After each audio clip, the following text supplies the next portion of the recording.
Boa noite a todos, estamos começando mais um episódio do nosso Baricast da Gastros. Eu, Marcelo Protásio, cirurgião bariátrico, e a minha parceira de podcast, doutora Aline Oliveira, cirurgiã digestiva e bariátrica também. E hoje vamos receber quem aqui, Aline? Nossos anestesistas. E o nosso episódio hoje é O Medo da Anestesia. Temos aqui doutora Kelly Trindade, anestesista da equipe, e doutor Derlan Carvalho, também anestesista da equipe. É um prazer estar aqui com vocês. Boa noite, pessoal. É um prazer estar aqui. Boa noite.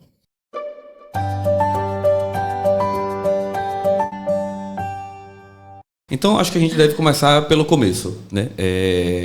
Os pacientes, acredito que esse tema vai ser um tema líder de audiência. Acredito que muitos pacientes, eles confessam que não têm medo da cirurgia, eles têm medo da anestesia. E nosso objetivo é quebrar aqui todos esses medos, todos esses mitos que envolvem a anestesia de modo geral e a anestesia para a bariátrica. Então eu começo perguntando pelo básico, né? Como é a anestesia para a bariátrica? O paciente ele vai ficar acordado, vai ficar dormindo, ele vai ser sedado, ele vai ficar entubado, não fica? Como é a anestesia de um modo prático e objetivo para o paciente que quer saber como funciona? Certo. Essa é uma pergunta que todos os pacientes fazem na consulta pré-anestésica. E é bem básico mesmo. O paciente ele vai ficar dormindo a cirurgia inteira, né? E eu sempre falo, você chega no centro cirúrgico, eles chegam achando que vai fazer anestesia nas costas, né? Vai ser aquela anestesia nas costas. Não. Você vai chegar, a enfermeira vai pegar uma veia e vai ser direcionado para a sala de cirurgia, a gente faz um remédio na sua veia, você dorme. Enquanto o Marcelo Protásio está operando, você está dormindo. Quando ele acabar a cirurgia, você vai acordar tranquilo, não vai ter nada nas costas, só mesmo medicamento na veia e pronto. O que o paciente vê, a gente coloca máscara com oxigênio no rosto, né? É o que o paciente vê na maioria das vezes. Dali em diante, normalmente não lembra de nada, né? Começa a infusão de medicamento, o paciente dorme. A exceção seria, uma coisa que não se faz mais, é se fosse fazer uma cirurgia aberta, né? Cirurgia convencional, aí sim poderia ser anestesia na coluna, mas assim, em 8 anos a gente trabalhando junto, acho que deve ser um crime hoje fazer uma cirurgia bariátrica por técnica convencional, a gente só faz por vídeo, então sempre anestesia geral. Uma anestesia, então, que dura em média quanto tempo? Os pacientes perguntam isso, mais ou menos. O tempo da cirurgia. Eles perguntam, que é mais ou menos quanto? Entre 1 a 2 horas. Ele vai ficar dormindo nesse tempo, entre 1 e 2 horas, né? Relaxado, em sono, como se estivesse num sono profundo. A gente faz uma anestesia que o paciente fique em sono profundo.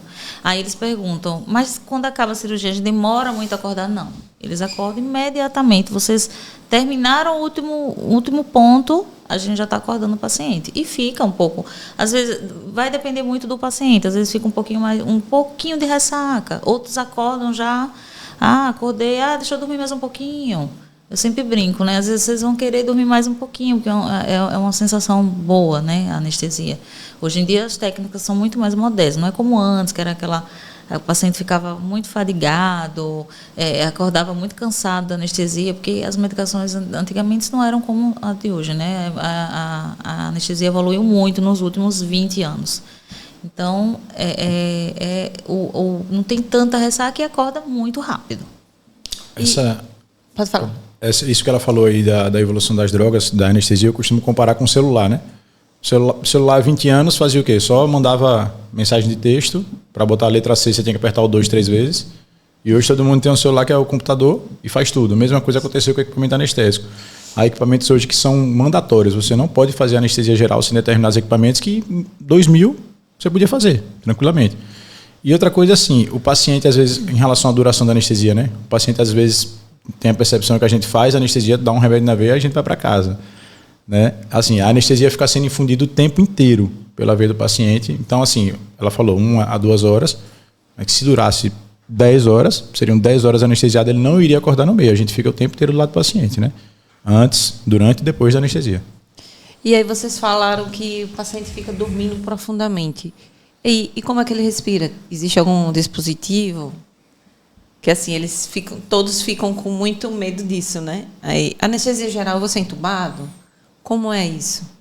Toda anestesia geral o paciente é entubado, né? Necessariamente o paciente é entubado, por 2 motivos. Primeiro que a dose de anestésico é tão alta que suprime o centro respiratório da cabeça do paciente. Então o paciente desliga, né? O centro respiratório desliga. Quando a gente está dormindo em casa, a gente não precisa estar mandando respirar.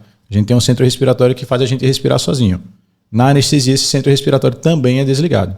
Né? E o segundo motivo é o relaxamento muscular, né? Que a gente tem que dar um medicamento para ter completo relaxamento muscular, para conseguir fazer, né, o pneumoperitônio, né? Porque vocês fazem os furinhos, passam a câmera e tem que expandir, né, o abdômen com gás. Então tem que ter total relaxamento muscular. Então o diafragma, que é o músculo respiratório vai estar relaxado também. Então por esse motivo o paciente é intubado. Mas o paciente não vê nada da intubação. Tá? O paciente não vai ver o tubo entrar. E 99% das vezes não vai ver o tubo sair. Porque quando ele ainda acorda um pouquinho confuso ali. O tubo é retirado no momento que ele acorda, mas ele ainda acorda confuso, então normalmente não lembra. E o tubo é colocado no momento que o paciente está completamente anestesiado, em plano cirúrgico, já podendo incisar a barriga, então ele não sente nada, não precisa ter preocupação em relação a isso não. Eu acho que a gente precisa deixar claro para o nosso paciente hoje aqui que ontem eu achei interessante, eu abri uma caixinha de pergunta no Instagram, perguntando para os pacientes qual era o seu medo da anestesia. E aí foram inúmeras respostas, inúmeras perguntas que eles fizeram. E a líder de todas foi o que a Aline falou agora, é a intubação. Todos os pacientes têm medo da intubação. A impressão que eu tenho é que o paciente teve um medo, um pânico da intubação depois do Covid. Né? E aí eu quero que você deixe claro para o paciente que está ouvindo, que está nos vendo agora nesse momento. Existe diferença daquele paciente que estava intubado no Covid ou para aquele paciente que está sendo intubado para uma cirurgia eletiva que vai durar 50 minutos, 1 hora? Existe diferença desse paciente? Qual é a diferença da intubação desses pacientes? Porque, infelizmente, naquele cenário foram várias vidas que foram ceifadas e pacientes que estavam intubados. Entrava, intubava, você falava, poxa, será que eu vou perder meu familiar? Sim. E parece que as pessoas ainda pensam isso, né? Vai ser intubado, meu Deus do céu, vai morrer. E, graças a Deus, existe uma taxa de mortalidade de cirurgia bariátrica hoje que a gente deixa claro para todo paciente, que é de 0,01%. Nunca tivemos, graças a Deus, mas não é uma coisa comum a gente ver problemas de intubação dentro de uma cirurgia eletiva. Qual é a diferença? Bom, a primeira coisa é assim, o paciente que vai ser intubado porque está com Covid é um paciente que ele já está em insuficiência respiratória. Então, a saturação aqui, todo mundo, se colocar o aparelhinho para medir aqui, vai estar de 96, 97, 98, 99, quem sabe. O paciente que está com Covid, geralmente quando ele é ser intubado, é o paciente que já sendo ofertado oxigênio, ele está abaixo de 90%. Então, a gente aqui está em ambiente, está saturando acima de 95, seguramente, todo mundo aqui, 96, 97. O paciente Covid ali recebendo oxigênio por terapia não invasiva, saturando 89, 88, 80%. Então, é um paciente que ele já está crítico, ele já está com o pulmão muito comprometido. O paciente que vai para a cirurgia eletiva, ele só vai se ele estiver bem. Ele só vai se ele estiver tudo bem. Tá? O paciente pegou Covid, a cirurgia vai ser adiada. O paciente pegou qualquer outra doença, qualquer resfriado, uma diarreia que seja, a cirurgia vai ser adiada. Então, quando ele vai ser intubado na anestesia geral, na cirurgia programada, ele vai receber oferta de oxigênio, então ele está aqui com 96, 97% de saturação, né? O máximo é 100. Ele vai chegar a 100% de saturação, então no momento que ele chega com uns 3 a 5 minutos de oferta de oxigênio, ele vai chegar a 100% de saturação, dá pra gente deixar ele sem oxigênio, ele pode ficar ali 3 a 5 minutos sem receber nenhum oxigênio e mantendo a saturação de 100%. Então olha o tempo que a gente tem para entubar ali. Você tem 3, 5 minutos, dá para ir tomar um café, voltar, entubar, o paciente não vai ter desaturado ainda. Tá? Agora, não é o caso do paciente Covid, é uma intubação feita às pressas. Outra coisa, o paciente de cirurgia eletiva, ele vai ter tempo de jejum, vai estar com o estômago vazio. Então não tem risco de voltar conteúdo do estômago para a via aérea, né? Regurgitar e aspirar, né? Que é broncoaspirar. O paciente de Covid, muitas vezes, o paciente não estava em jejum. Então, no momento da intubação, poderia broncoaspirar. Então, são várias diferenças. Assim. A primeira coisa é o status do paciente, que não está em insuficiência respiratória. Uma coisa é você ser intubado porque você não está respirando bem, como é o paciente de Covid. Outra coisa é você ser intubado porque tomou uma pancada na cabeça, paciente num traumatismo craniano. Mas uma cirurgia eletiva, tudo programado, é muito seguro. Além da prática rotineira, né? Que a gente tem assim, porque eu acho que as especialidades médicas que mais intubam são intensivistas, anestesistas e o pessoal aí do SAMU, que faz trauma. Então, assim, a gente às vezes faz 6 cirurgias no dia, né? Então são 6 intubações, 6 extubações, fora os equipamentos que tem no centro cirúrgico. Que o equipamento padrão é o laringoscópio. Né? No centro cirúrgico a gente tem bugie, tem vídeo, enfim, é uma série de coisas que não dá para explicar muito detalhe aqui, mas assim, tem muito equipamento com segurança. E deixa o procedimento seguro. Isso. Sim. Normalmente estamos em 2, temos colegas no centro cirúrgico, temos 8, 10 anestesistas, então assim, é um cenário muito tranquilo. Cenário, um ambiente favorável para que dê tudo certo. Né? Então, há um preparo dessa paciente. A gente num ambiente de urgência, não dá para você pensar em todos os detalhes, como a gente pensa numa cirurgia eletiva, né? A gente sabe previamente se a paciente tem um preditor de intubação difícil, ou não. Então, isso tudo já é um alerta para a gente preparar ainda melhor, né? Os centros cirúrgicos que a gente trabalha são centros cirúrgicos que têm materiais adequados para as intubações. Então, é um risco muito, muito, muito baixo. Daí a importância também, ela falou aqui, né, da avaliação pré-anestésica, né? A gente faz a consulta pré-anestésica também para identificar se o paciente tem preditor de intubação difícil. Então, às vezes, o paciente que tem um pescocinho muito curto, não abre a boca direito, um queixinho muito para trás. Quando a gente vê isso aí na consulta, a gente já sinaliza ali na nossa avaliação, no sistema, bota o sinal de alerta e já, se tiver que reservar algum equipamento especial, a gente já fala com o centro cirúrgico, ó, tal dia eu vou ter determinada cirurgia, preciso reservar esse e esse equipamento. Eu acho que isso é importante demais a gente frisar, né? Porque a taxa de complicações graves em cirurgia bariátrica hoje estão aproximadamente de 1 a 2% apenas. Que leve a mortalidade, como eu falei, 0,01%, é muito baixo. Mas desde que você esteja no serviço de excelência, né? Com cirurgiões aptos, capacitados, que trabalhem com isso todos os dias, em um centro de alto volume, como são os hospitais que a gente trabalha hoje, com anestesistas bem capacitados e numa estrutura boa. Porque senão, se você vai para avaliar no aspecto geral, existem outras complicações que podem acontecer, não só do ponto de vista cirúrgico, mas também anestésico, em hospitais que não têm a qualidade nos hospitais que a gente trabalha, com anestesistas que não têm a capacidade técnica, não têm a formação, não têm cursos de via aérea difícil, e principalmente isso que você falou, né? Isso não é raro a gente ver hoje, pessoas que se submetem à cirurgia bariátrica e não conhecem seu anestesista. Né? Isso a gente não abre mão disso, e isso é importantíssimo, né? Você avaliar para que o paciente tire suas dúvidas. O medo que impede o paciente de fazer a cirurgia bariátrica é o medo normal, o medo do desconhecido. Né? Então, como é que eu vou fazer uma cirurgia se eu não conheço nada? Como é que eu vou me submeter a anestesia se eu não sei nem quem é meu anestesista? Se eu não conseguir tirar minhas dúvidas, né? Então, é importante essa avaliação. E uma coisa importante no nosso grupo é que a gente faz avaliação pré-anestésica, a gente discute com os nossos, eu, Oderlan, Ior, Camila, Marina, a gente discute se a gente vai fazer um paciente que tem intubação difícil, a gente avalia melhor aquele momento. Estamos sempre em 2 na hora de começar a anestesia. Então, isso é muito importante. Tem que ter consulta pré-anestésica. Hoje mesmo eu recebi fiz uma consulta pré-anestésica de bariátrica e a paciente veio ela veio com informação que tinha possível intubação difícil. E ela aparentemente não tinha. Mas eu disse, eu vou colocar só pela sua informação. Porque mesmo que eu não acho que você tem preditor de intubação difícil, mas um colega alertou para nos contar, né? Então, isso eu já destaquei, digo, não se preocupe. Quando você for fazer anestesia, eu vou olhar, a gente olha com mais cuidado ainda, né? O paciente que tem um preditor de intubação difícil, por isso que é importante a consulta pré-anestésica. E aí, Odi falou, não se preocupe, não tenha medo, que você não vai acordar durante a cirurgia, que a gente vai estar lá o tempo todo, mesmo se essa cirurgia durar 10 horas, a gente está o tempo todo refazendo as medicações para te manter anestesiado. E o contrário disso pode acontecer, eu não vou acordar antes da hora, ou eu posso não voltar da anestesia, existe esse risco? Essa pergunta é muito comum, Muita né? gente faz essa pergunta. Eu estou com medo de nunca mais acordar. Eu posso não voltar? Eu pergunto, acho que eu diria que metade das consultas os pacientes perguntam isso. Eu tenho medo de não voltar da anestesia. Aí eu faço outra pergunta. Você conhece alguém que foi ser anestesiado e não voltou da anestesia? A resposta, até hoje eu não ouvi ninguém dizer que conhece.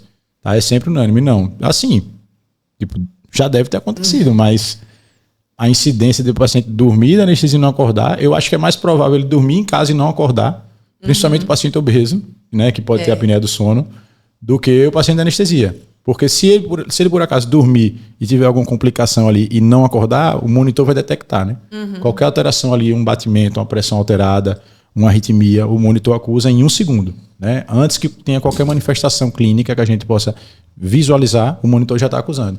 Então, assim, eu não vou dizer que é impossível, mas é quase impossível essa história de dormir e não acordar simplesmente por não acordar. A menos que tenha havido realmente uma complicação grave, um sangramento, uma arritmia. Mas dormir e não acordar na anestesia é muito mais um mito. Eu acho interessante isso, e a gente tem que sempre bater nessa tecla com o paciente também, que a gente sempre trabalha na obesidade, não só nas complicações da cirurgia bariátrica, mas também na anestesia deve ser feita dessa forma, como uma balança. Né? Não existe procedimento sem risco. A cirurgia bariátrica tem risco? Claro que tem. O risco de mortalidade na cirurgia bariátrica é de 0,01%, como nós já falamos. Eu falo isso para o paciente na primeira consulta com ele. Já tivemos? Nunca tivemos. Mas você tem que entender que a obesidade tem 30% maior índice de mortalidade. Por AVC, por infarto, por câncer, pelo Covid, quando se sobrepõe uma doença inflamatória a outra doença inflamatória, que é o Covid, junto com a obesidade, que leva a um risco muito maior para o paciente. Então, existe o risco do paciente ser anestesiado e nunca mais voltar? Eu também nunca vi na minha vida.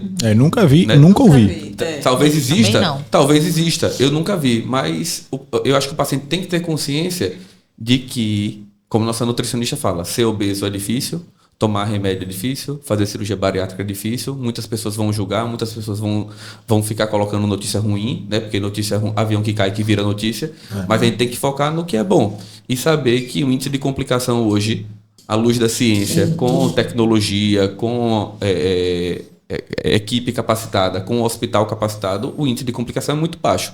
E é o que a gente tem, né? Índice de complicação baixíssimo e o índice de sucesso, de segurança, muito maior do que o índice de complicação, né? Não, complicação grave, eu acho que a gente, assim, irreversível, acho que a gente nunca teve. A complicação, não, morte nunca teve em nenhum momento. Essa estatística que você fala de 0,001%. 0,01%. 0,01%. Ou seja, uma a cada 1.000. Né? Tá correto? É 0,01%. Né? Acho que dá uma a cada 1.000. Ou uma a cada 10.000. Enfim, não, teria que fazer a continha aqui direitinho, que agora não estou pensando direito. Mas só para assim, traduzir melhor, né, para o paciente. Isso é o que, Marcelo? É no período perioperatório, né? Ou isso. Intraoperatório? No período pré, intra e pós. Ou seja, com certeza isso aí envolve... Com certeza não. Muitos outros fatores. Né? Envolvem fatores pós-operatórios também, né? Então, assim, intraoperatório, essa estatística eu tenho certeza que é muito menor. Uhum. Até pela pronta assistência ali, né? São 4 a 5 médicos, fora a equipe de enfermagem, dedicados ao paciente ali. Uhum. Né? 2 anestesistas, 2 a 3 cirurgiões, né? Enfermeiro, técnico. Ali no intraoperatório é bem menor do que isso aí, eu tenho certeza. Tá fazendo a conta aí, né? Tá fazendo a matemática. Estamos bem de matemática. É só que eu deslocar a vírgula, 0,01. 0,01%. Então, uma a cada 1.000. Cada 1.000. Exatamente. Estamos inseguros, né? E o paciente ele pergunta também para a gente em relação àqueles mitos que não envolvem apenas a cirurgia bariátrica, mas qualquer anestesia. A gente sempre brinca com isso, né? Então, o paciente... Desculpa, é uma a cada 10.000. Uma a cada 10.000. Eita, fez a conta ali rapidinho. Porque agora eu parei de falar e consegui pensar melhor. Mas que você conseguiu, porque eu não consegui. Graças a Deus. Mas... Uma a cada 10.000, certeza, pessoal. Uma a cada 10.000. Já viu que o forte aqui não é matemática. Mas tem aquele mito, né, sobre a anestesia, queda de cabelo, anestesia, dor de cabeça.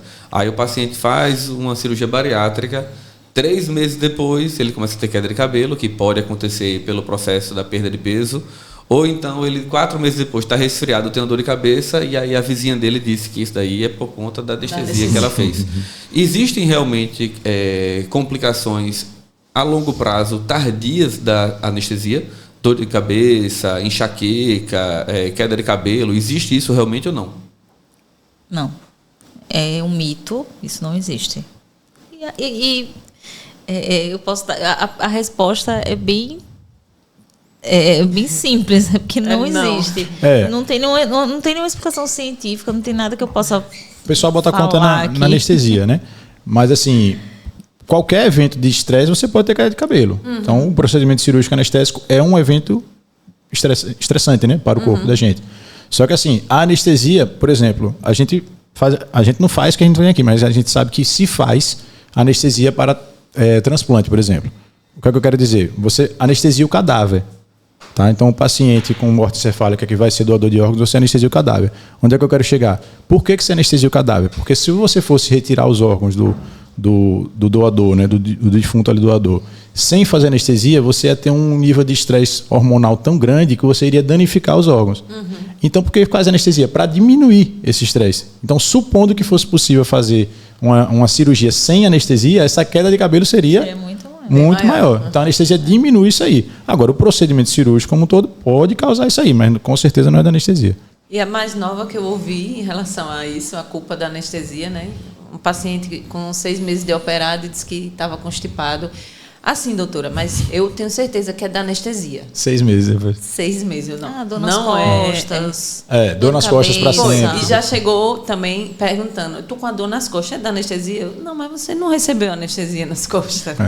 Né? Qualquer coisa. Prota falou de dor de cabeça, né?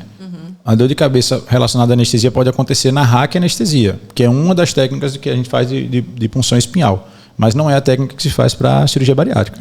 E também seria uma dor de cabeça mais imediatamente após, isso, né? Não é uma dor de cabeça como a dor de cabeça que as pessoas reclamam, dor de cabeça 3 meses depois. Não, não tem relação nenhuma. Não tem relação. Seria uma dor de cabeça que inicia no mesmo dia ou no dia seguinte, secundária RAC. Porque as drogas, as medicações que a gente coloca na veia, elas saem rápido do corpo. Elas não ficam circulando por muitos dias. Elas saem em, no máximo 24 horas. Né? Então, não tem porquê, em 3 meses, estar com dor de cabeça por causa da medicação. E agora, até vocês falaram uma coisa aí, que eu lembrei de uma paciente dessa semana, que ela perguntou, amanhã, isso era tipo hoje de manhã, e ela perguntou, amanhã de noite eu já vou estar acordada da anestesia? Aí eu até respondi, não, mulher, já você está acordada. O que ela falou. Aí eu falei no início, eles acordam imediato. muito rápido. Acabou a cirurgia, o tempo da anestesia é o tempo da cirurgia. Né? A gente espera vocês acabarem. Alguns pacientes acham que vai durar uma semana, 2 dias ainda, sobre aquele efeito. Não. Eu achei até interessante falar isso hoje, porque hoje a gente operou 2 pacientes, hoje de tarde, antes de vir para cá. Né? E o primeiro paciente que a gente operou foi uma cirurgia bariátrica, tranquila, demorou lá 1 hora e pouco, 1h10, e a gente foi e fez a outra cirurgia, na sequência a segunda cirurgia. Quando nós voltamos e passei na RPA, o paciente estava bem, sorrindo, dando tchau. Eu cheguei lá e já começou a conversar. E aí, doutor, como é que foi minha cirurgia? Eu fiz, não, foi tudo bem, mas não converse não. Ele falou, doutor, não estou sentindo nada, está tudo tranquilo. E aí você percebe que o paciente, 40 minutos depois que ele acordou da anestesia, ele já está bem, tanto que a gente fala para o familiar, chegou no quarto, bote ele para caminhar. Né? É importante botar o paciente para caminhar. Chegou no quarto, com 1h30, 2 horas depois de término do procedimento, é para caminhar, para fazer o intestino funcionar, para aliviar a dor, para o paciente conseguir soltar gases. Né? Soltar pum, arrotar, isso alivia muito a dor do paciente. Para evitar trombose, uma cirurgia tem que ser rápida, durar 1 hora, 1h30 no máximo. Usar a meia de compressão, colocar ele para caminhar, deambular, logo quando ele chega no quarto, e ainda é uma resistência grande dos pacientes e dos familiares. Não. Minha tia, quando operou há 10 anos atrás, era para ficar deitada a noite toda. Não. O paciente chegou, já coloca ele para caminhar, e interessante, como o paciente, com 40 minutos depois, já estava lá conversando. Doutor, nem parece que eu fui anestesiado. Né? Então, isso é o que a gente costuma ver, na verdade. Né? O paciente está bem, vai para o quarto, chega no quarto, já está caminhando, já está conversando. Isso mesmo. A regra é essa mesmo. Uma coisa eu acho que é interessante, acho que você até já tocou nesse assunto aí, de que foi... a gente também viu isso hoje. Nós tínhamos 3 cirurgias agendadas hoje. Né? E um paciente, um colega médico, inclusive, que se programou todo para fazer essa cirurgia. E, infelizmente, ontem ele mandou mensagem para a gente dizendo que estava gripado. E aí o paciente, isso acontece infelizmente 1 vez no mês, 2 vezes no mês, 1 vez a cada 2 meses, e o paciente fala, doutor, dê um jeitinho, vamos fazer minha cirurgia, eu já me programei todo, já passei meu plantão, eu já agendei, fiz minha agenda toda, né? Por que esse paciente não pode ser anestesiado? Por que ele não pode fazer a cirurgia? Se ele tiver assim, nada demais, é apenas um resfriado, um espirrozinho, uma coriza e uma dorzinha no corpo. Por que ele não pode ser anestesiado? Pelo que o Oda já falou, né? Isso.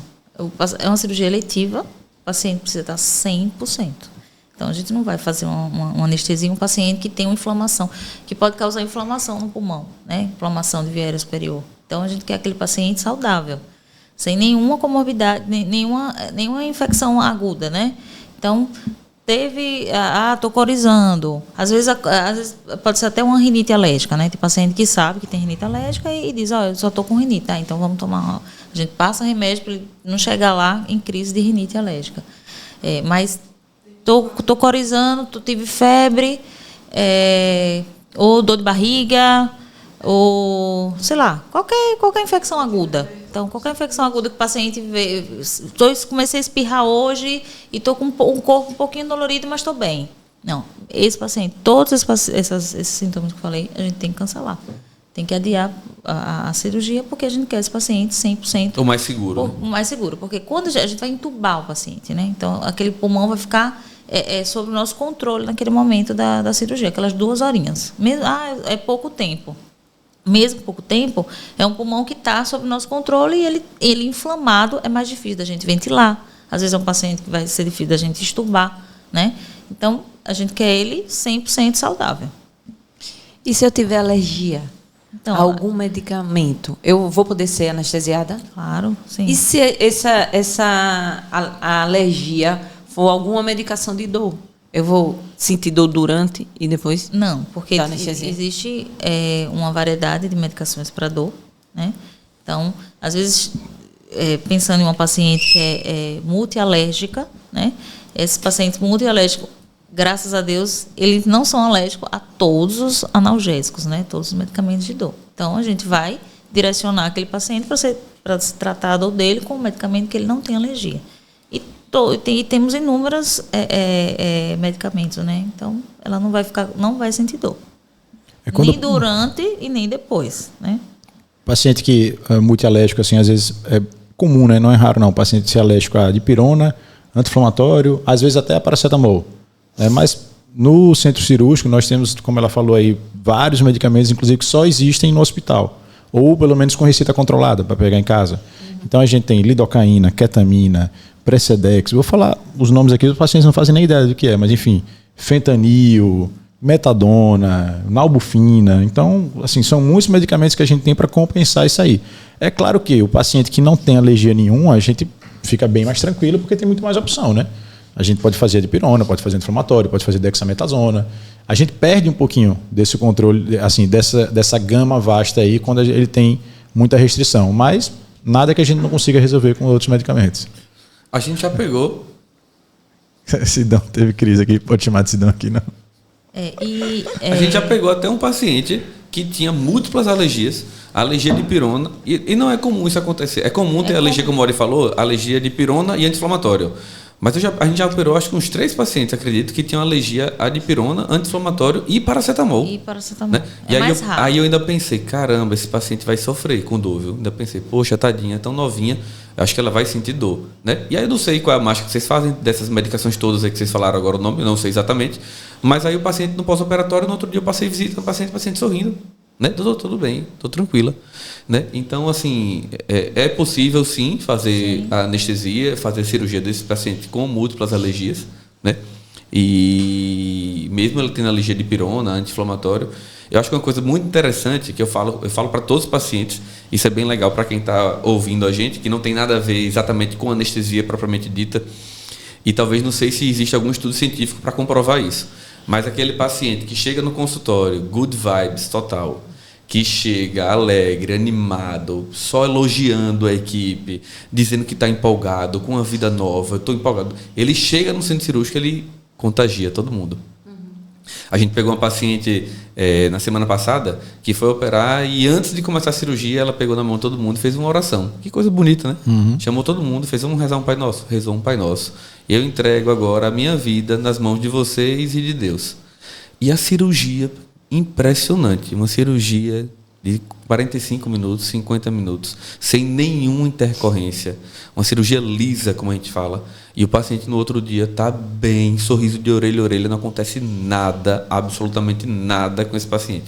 Já aquele paciente que chega ansioso demais, com medo, ou então reclama de tudo, reclama da secretária, reclama da nutricionista, reclama do anestesista, reclama do hospital, reclama da enfermeira, reclama do acesso, reclama de tudo, esse paciente ele fica no pós-operatório com um pouquinho de dor, dá um pouquinho de náusea, e incomoda um pouco mais.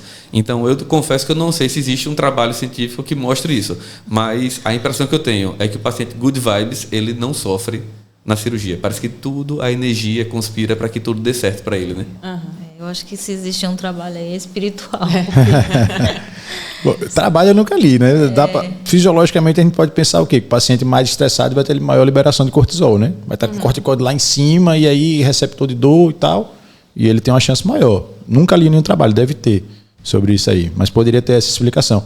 Inclusive, você falou esse exemplo aí dessa paciente, o paciente de hoje fez exatamente isso, o primeiro paciente. Lembra quando você entrou na sala, eu falei, Protásio, aqui não vai ter dor nenhuma, porque ele não para de sorrir. Pronto, ele dormiu sorrindo, acordou sorrindo. E estava na recuperação já... Sorrindo e pronto para ir para casa, se fosse o caso. Eu não sei se no dia da minha eu sorri muito. Mas eu também não tive nada. Tá vendo? Você está sempre sorrindo, Aline. Você estava entregue. Você estava sorrindo agora, gargalhando aqui. Eu não senti nada também. E acho que falando até também sobre isso daí, essa questão de pacientes ansiosos, que infelizmente a ansiedade é uma doença e tem pacientes que têm uma ansiedade muito grande que não conseguem controlar totalmente com medicação antes da cirurgia. E aí o paciente, pelo medo da cirurgia, da anestesia, o único pedido que ele me faz, ele fala: doutor, eu quero chegar no centro cirúrgico e não quero ver mais nada. Né? Eu quero chegar no centro cirúrgico, eu quero que você me apague. Eu falei: olha, a gente pode até fazer isso, mas não sou eu que vou fazer, porque eu não sei. Quem vai fazer isso é o anestesista. Quando você chegar no centro cirúrgico, ele vai fazer alguma medicação, vai fazer alguma coisa. É possível isso, o paciente chegar no centro cirúrgico, tomar uma medicação e ou relaxar ou apagar, para ele não ficar naquele estresse que é pouco tempo. De modo habitual, o paciente chega, né, explicando para o paciente que vai ser submetido a uma cirurgia ou anestesia. Você vai chegar no hospital, vai ser admitido, vai para a sala de preparo, pré-cirúrgica, pré-anestésica, e a partir desse momento a técnica de enfermagem pega a sua veia, e aí você, em questão do tempo de preparo de sala de 10, 15, 20 minutos, você já está na sala de cirurgia. Mas é possível para esse paciente ele chegar no preparo pré-operatório e ele já tomar uma medicação para apagar e não ver mais nada? É possível. A gente pode, normalmente o que mais se faz é o midazolam, né? O dormonide, comprimido ali, 30 minutos, pelo menos 30 minutos antes do procedimento, que é o tempo da absorção. Assim, eu tento sempre conversar com o paciente para acalmar, para tentar não fazer o midazolam. O midazolam é um ótimo medicamento, né? Ele relaxa o paciente, desinibe, fica mais tranquilo, dá um soninho, o paciente já entra bem mais relaxado. Por que eu não gosto muito de fazer? Porque às vezes para o paciente obeso, né, aquela dormidinha que ele dá ali na sala de preparo, ele já começa a desaturar, que é como ele dorme em casa. Então o paciente que está saturado em 93%, quando você dá um dormonide ali para ele já vai para ficar roncando 85%, 80%. Então eu não gosto muito por causa disso. Mas quando o paciente é muito ansioso, eu faço uma dose menor, né? Você tem comprimido de 15 miligramas, de 7,5 miligramas. Eu tento fazer uma dose um pouquinho menor, o suficiente para ele não dormir, mas só para ele relaxar um pouquinho. Mas dá para fazer sim. E ele causa amnésia, né? Então o paciente toma além do sono, mesmo quando ele está acordado, quando ele está ali de olho aberto na sala de preparo, às vezes ele não lembra. Você vai lá, conversa com ele, ele não lembra daquela conversa. Eu acho interessante isso daí que você falou também. Eu falei: e aí, Odd, você costuma fazer essa medicação de rotina? Ele: não, eu prefiro conversar. E eu acho bem interessante isso, que uma paciente já deu um depoimento para a gente acerca disso. O paciente chegou e falou: doutor, você não sabe o quanto que eu estava nervosa, o quanto que eu estava ansiosa. Porque quando você se coloca no lugar do paciente, você tem um pouco de empatia e vê, poxa, às vezes aquela pessoa está fazendo uma cirurgia e está a semana toda pensando na cirurgia. Existem pessoas que não estão apoiando ela, infelizmente. Existem pessoas que só estão falando coisas ruins, negativas para ela naquele momento. Ela entra no centro cirúrgico, ela entra desacompanhada, ela não entra com pai, com mãe, com irmão, com irmã, com marido, com ninguém. E aí ela chega lá, ela encontra 10 pessoas naquele preparo que ela nunca viu ninguém na vida. Né? E uma paciente chegou e falou: doutor, você não sabe como eu estava nervosa. Estava ansiosa, estava nervosa, um monte de gente olhando para mim. O senhor chegou, pegou na minha perna e fez: oi, tudo bem? Não se preocupe não, viu? Vai dar tudo certo. Pense coisas boas, energias positivas. Eu sempre falo: já dorme, já acorda, já vai para casa. Só de falar isso eu me acalmei. E acho que é isso que a gente precisa fazer, como a gente faz na nossa equipe. Eu acho que isso é quase que um remédio, né, para o paciente que está lá angustiado, ansioso. O fato da gente ir lá, alguém da equipe anestésica, alguém da equipe cirúrgica chegar, olhar no olho daquele paciente e falar: não se preocupe, vai dar tudo certo, já deu. Alguns pacientes que estão good vibes falam: já deu, doutor, já deu tudo certo. E você pega no pé, pega na mão do paciente, aperta e fala: vai dar certo. Canta a música do Belo. Canta a música do Belo.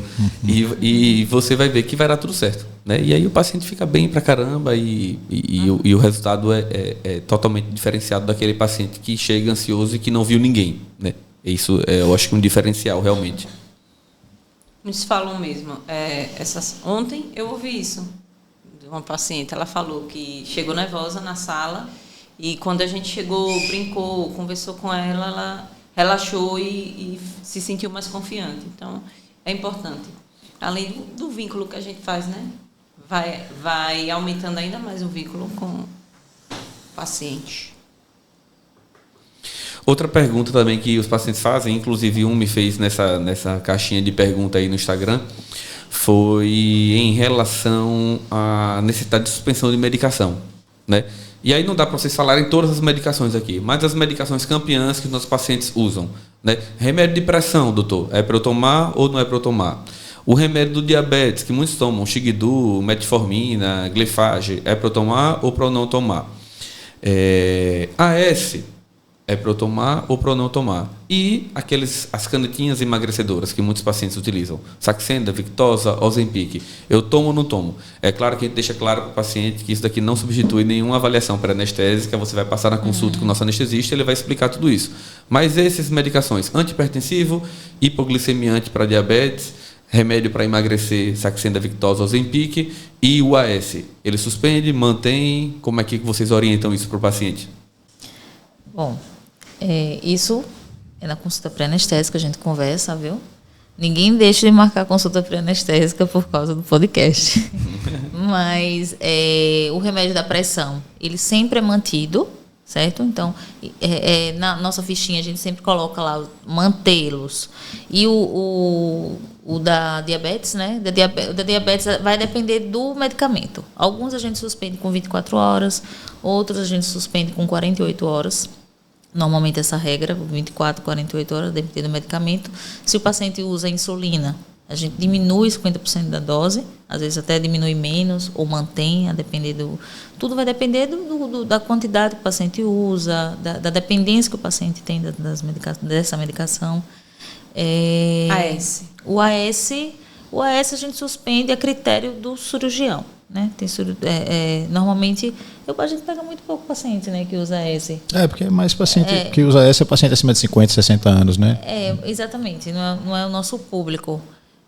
Mas normalmente o AS a gente não tem, as diretrizes hoje em dia manda não suspender. A gente operou um paciente nosso recorde até agora é aquela senhora de 83 anos que nós operamos. Nós operamos uma paciente de 83 anos em uso de AS, né? Era paciente de hipertensão diabética, dislipidêmica, tinha o uso indicado de AS, e a gente operou sem suspender o AS. Então, foi tudo tranquilo. Não há indicação mais de suspender, a não ser que o cirurgião peça, às vezes numa avaliação cardiológica, o cardiologista, vamos suspender por 7 dias. Então, tudo a gente vê no momento da consulta pré-anestésica, mas não há indicação absoluta de suspensão do AS. O outro medicamento foi o qual você falou? Os emagrecedores. As canetas emagrecedoras. Victoza, Saxenda. As canetas emagrecedoras eu suspendo, mas eu também não pego muito paciente que usa. Eu pego. É porque às vezes o paciente até nem fala e quando pergunta, está usando alguma injeção de emagrecer, às vezes eles não falam logo de início. Usa algum remédio? Não. Alguma coisa para emagrecer? Usa Ozempic. É como se não fosse remédio, sei lá. Vou começar a perguntar dos emagrecedores, então. Então, porque eu comecei a perceber isso assim, já no final da consulta. Toma algum remédio, tomo isso aqui para diabetes, isso aqui para pressão alta, toma esse, isso aqui, tá, só. E no final, passando as orientações, aí aqueles remédios de emagrecer, já tomo. Tô tomando, doutor, que isso aqui, o colega passou, no nutrólogo passou isso, com aquilo, outro. Então, como que ele falou, né? Os medicamentos a gente tem que individualizar a conduta, né? Dependendo de cada caso, né? O AS, de modo geral, você pode manter, a não ser que você tenha uma previsão de sangramento muito grande na cirurgia, mas assim, você tem que pesar o custo-benefício, né? Paciente que tem história anterior de alguma trombose ou de um AVC isquêmico, necessariamente você vai manter. Esses emagrecedores aí, tem trabalho que mostra que tem que suspender. Começou-se com 7 dias, depois tem trabalho mais recente, 10, 15, 20 dias. Por que tem que suspender esses medicamentos? Porque como é que eles emagrecem, de modo geral, grosso modo, né? Ele toma um medicamento, o paciente fica empachado. Né? Então o paciente toma café da manhã lá às 7 da manhã, tomou o medicamento, meio-dia ele não está com fome ainda, porque aquele alimento ali ainda não saiu, já era para ter esvaziado completamente o estômago, e o paciente ainda está com um resíduo alimentar ali, então ele fica empachado por muitas horas, inclusive são efeitos colaterais que às vezes o paciente não tolera, né? Com esses medicamentos aí. Então isso atrapalha o quê? O tempo de jejum nosso, né? Que de modo geral a gente precisa de 8 horas de jejum para a alimentação. Então, quando o paciente toma um medicamento desse, você não sabe. Se você fizer um ultrassom ali na beira do leito, você vai ver às vezes paciente com 12 horas de jejum que vai ter resíduo ainda. Então, aumenta o risco de broncoaspirar. Tá? Então, não dá para saber. Então as 8 horas viram 12? Depende de cada paciente. Porque há comorbidades também que podem atrapalhar o esvaziamento. Paciente diabético tem esvaziamento mais lento. Paciente renal crônico tem esvaziamento mais lento. Então, quando você junta tudo isso, não dá. Então, você tem que suspender ali 10 a 20 dias, pelo menos. Na dúvida, suspende mais tempo, 15 dias, 20 dias. Eu acho que nós estamos chegando ao fim do nosso episódio de hoje. Eu acho que foi muito, muito bom, né, poder tirar essas dúvidas com 2 especialistas, 2 amigos pessoais. Oderlan é nosso sócio, Kelly trabalha com a gente, é uma amiga, parceira da gente na Clínica Gastros hoje. E é muito bom trabalhar com vocês. Abro o meu coração agora aqui nesse momento de saber que eu tenho anestesistas que são amigos, né? E que são pessoas que trazem muita segurança para mim, né? Porque um cirurgião com anestesista ruim não é ninguém, né? Da mesma forma que um anestesista com um cirurgião ruim, que acredito que vocês não devem trabalhar com nenhum, mas deve ser muito, talvez muito péssimo, né? E é muito bom trabalhar com vocês, trabalhar com anestesistas. Para quem não sabe, hoje nós temos 5, 6 anestesistas, 5 anestesistas na Clínica Gastros, né? Que trabalham juntos, né? Então a gente tem um grupo coeso, um grupo forte que trabalha com anestesia em todos os nossos procedimentos, como eles bem falaram. Muitas vezes 2 anestesistas, né? Dr. Oderlan, doutora Kelly, doutora Camila, doutora Marina e doutor York. Então é um grupo coeso, é um grupo forte que foi criado com muita amizade e com um filtro muito grande de pessoas que trabalham com empatia com o paciente obeso e trabalham com conhecimento técnico muito avançado. Uma coisa que eu deixo claro para todo paciente, e eu acho que isso encaixa muito aqui, o nosso tema hoje foi o medo da anestesia, né? E eu falo para todo paciente, eu falo olhando no olho dele, eu falo: o medo não lhe impede de morrer, o medo lhe impede de viver. E muitas vezes você, com esse medo, você fica sendo submetido a tratamentos subótimos que não oferecem o que você precisa, que é uma perda de 30%, 35%, 40%, que só a cirurgia bariátrica vai oferecer, que nenhuma medicação vai oferecer, por mais que digam aí, abram a boca e falam que a cirurgia bariátrica vai ser substituída por medicação, que não é uma verdade. Só a cirurgia vai fornecer essa perda de peso. Então, o que a gente recomenda é que conversem com pessoas que entendam de obesidade e cirurgia bariátrica, tirem suas dúvidas com anestesistas que entendam, que sejam bons, tirem suas dúvidas com cirurgiões que entendam e, principalmente, conversem com outros pacientes que já passaram pelo procedimento.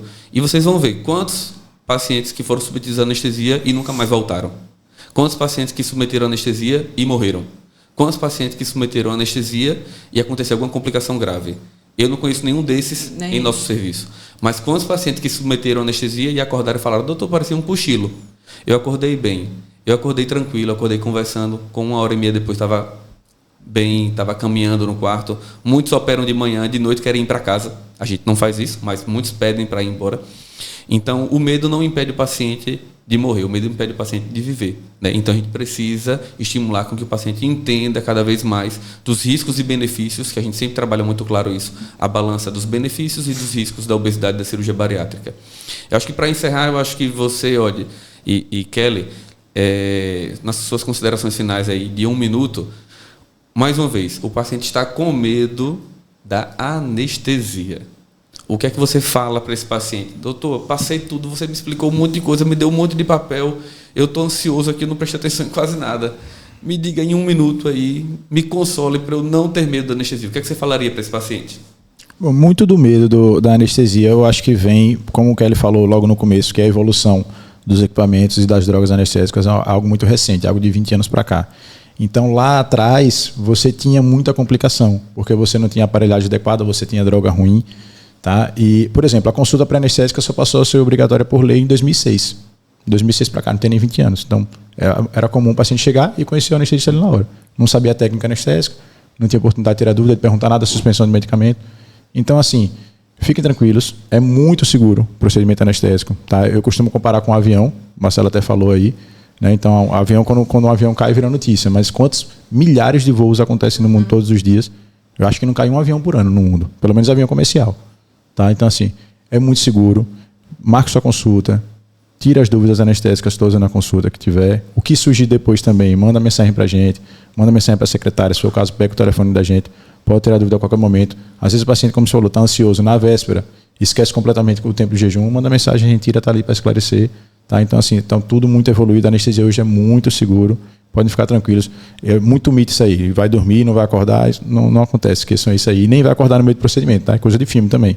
É um desserviço aí de filme que o paciente acorda no meio, está sentindo mexer na barriga dele, ele não consegue falar. Isso é coisa de filme também, pode ficar tranquilo. Kelly, suas considerações. Além disso, tudo isso que o Odd falou, não saiam da consulta pré-anestésica ansiosos. Eu quero que você saiba. Eu sempre falo isso. Principalmente para aquele paciente que chega nervoso, né? Que chega ansioso e eles sempre estão com medo da anestesia.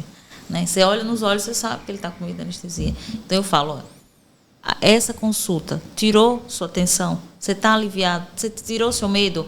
E a maioria diz sim, agora sim. Então, veja, a anestesia não é um bicho de 7 cabeças. Então, tudo isso vem de uma cultura de cirurgias de anos atrás, de não conhecer o anestesista. E, realmente, se eu fosse fazer uma anestesia, se eu for fazer uma anestesia e eu não conhecer o anestesista, eu vou morrer de medo.